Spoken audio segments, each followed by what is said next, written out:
Many years ago, I went to school for architecture thinking I'd grow up to be some super cool dude who designed houses for millionaires in the Bahamas. But instead, after graduating, I became delusional and created an indie studio to develop and self-publish video games somewhere up north in Canada. Now, if you would have asked me a while ago whether all that money and 5 years of studying architecture was a waste, I probably honestly would have cried. But surprisingly, since I started making video games, I've learned that the core fundamental process in architecture is almost identical to game development. Now, some of you might be thinking, what the hell does building a house have to do with making video games? Well, not much if you compare wood and nails to ones and zeros, but on a fundamental level, they're very much the same. Throughout this video, I'm going to break down the 6 key stages that go into creating a commercial game and compare each of them to the architectural process. Now, without further ado, let's get started.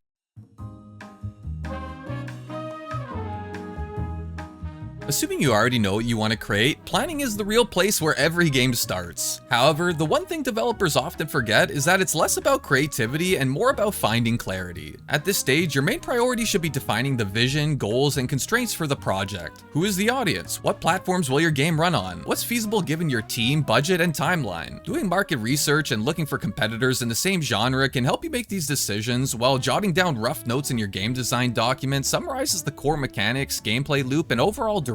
The goal here is to create a structured foundation through extensive research and planning, reducing the risk of wasting years on ideas that aren't achievable or engaging. Now, there are a lot of tools out there that can help you with game development, but when it comes to doing research, this is genuinely where AI shines the most. Recently, I came across a really useful AI tool called Kimi. It comes with an agent mode called OK Computer, which lets you research, build websites, and analyze data all just by chatting. The less time you need to spend on tasks like research and organizing data, the more time you'll have for what matters most, which is developing your game. Let's say I was faced with the daunting task of making a platformer inspired by Mario. To understand what makes the franchise so popular, I'd need to research a lot of things, which usually takes hours or even days. But with a single prompt asking for a full in-depth analysis using OK Computer, it does all of that in under 15 minutes. For the final results, it creates a completely personalized report focusing on Nintendo's design philosophy, their core principles, and even gives me an entire guide on how to apply those fundamentals to my own game. It's quite practical, but what really impressed me most is the way Kimi visualizes information with clean, dynamic animations that make complex ideas incredibly easy to understand. I'm not really the fastest reader, so this not only saves me a ton of time, but also helps me make better design choices. I also just wanted to mention that they never asked me to do this, but I was actually so pleasantly surprised while using Kimi that I even suggested my teammates try it out for themselves. Unlike ChatGPT, you don't have to pay a single cent to use the most advanced model. Its new mode Kimi K2 is on par with ChatGPT 5, but totally free and unlimited. I highly suggest trying out Kimi for yourself with your current game or future projects because it pretty much does anything you need, like reading 50 files at a time, generating slides automatically, and even fixing your code. You can find the link to use Kimi down below in the description. Huge thanks to Moonshot AI for sponsoring this video and for not only helping me, but many other game developers as well. Now, going back to the video, the planning stage is very similar to what architects call pre-design. They meet with clients, analyze the site, and define the overall budget and constraints before ever sketching a plan. Both of these processes focus on understanding requirements and limits first, ensuring that the project is actually possible to create and grounded in reality. Once all that initial groundwork is set up and there are no major red flags to be concerned about, you move into pre-production.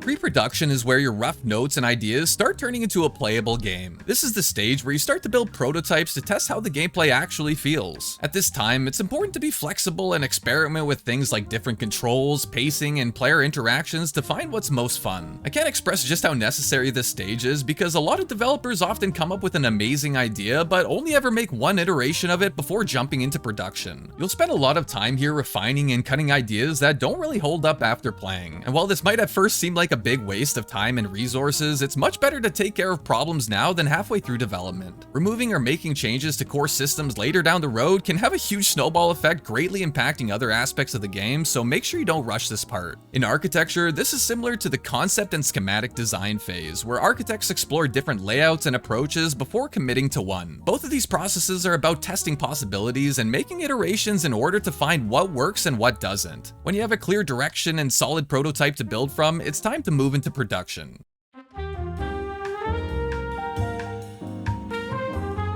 Production is the main bulk of development and by far the most time-consuming and difficult part. This is where all your code, art, audio, and design come together to create a cohesive and fully fledged experience. You're doing everything from building levels, implementing mechanics, and creating assets for whatever your game needs. If you're working with a team, this stage usually demands the most coordination, but if you're a solo dev, you have to constantly bounce from one thing to the next. A big issue during the production stage, which a lot of developers tend to struggle with, is managing scope and staying consistent with their initial vision.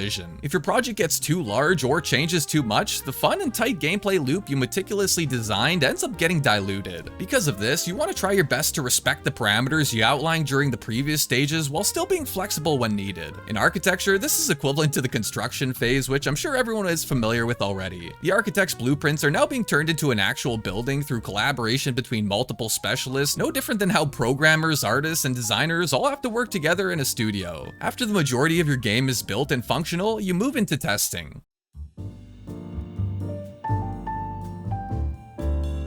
Testing is where you find out that all those systems you spent hundreds of hours working on aren't functioning as expected. This is where you'll spend a lot of time fixing bugs, tweaking values, and making sure your game runs smoothly on various systems. Having playtesters abuse every mechanic and system in your game can reveal problems or specific issues you'd never discover yourself in a million years. Your primary focus should be collecting feedback in order to find what aspects of your game still need some attention. If any major issues or problems are found during testing, this is when you'll want to consider adding, changing, or removing certain gameplay features or elements to help solve them. Architects go through something similar during construction administration. They oversee the actual build, making sure everything lines up with the original plan while simultaneously fixing issues as they come up. Both of these stages focus on making sure everything is working as intended while also collecting information on what needs to be polished and fixed. As soon as you've done a sufficient amount of testing, even though there's really no such thing, it's time to move into pre-launch.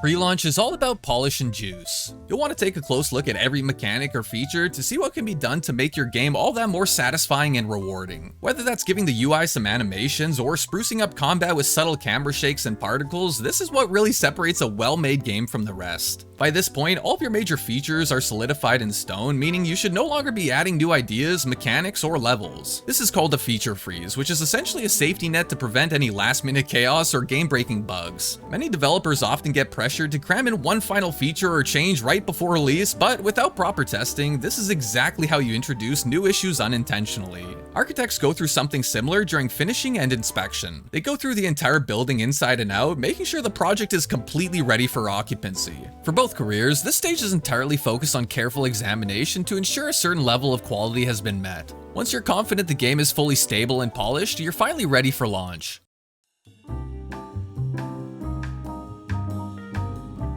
Launch is the culmination of months or even years of work, all condensed into a single moment of crippling anxiety and pressure as you finally share your game with the world. For some, it's exciting, for others, it's terrifying, but for everyone, it's a huge step into the unknown. As soon as you press the release button, you'll be monitoring player feedback, fixing any critical issues, and making adjustments as needed. Because the reality is, no matter how much testing you did before launch, players always seem to find more issues. While the initial period after release is usually the same for everyone, what follows after ultimately depends on the type of game you've made. For most studios, this is the end of a chapter, but if you made the brave decision to create a live service game, this is just the beginning. Architects go through something similar during handover and occupancy. It's when they officially turn over the finished building to its owners, while still being on call to address any last-minute fixes or adjustments. It's the end of one journey and the start of another, whether that means moving on to your next project or supporting the one you just released.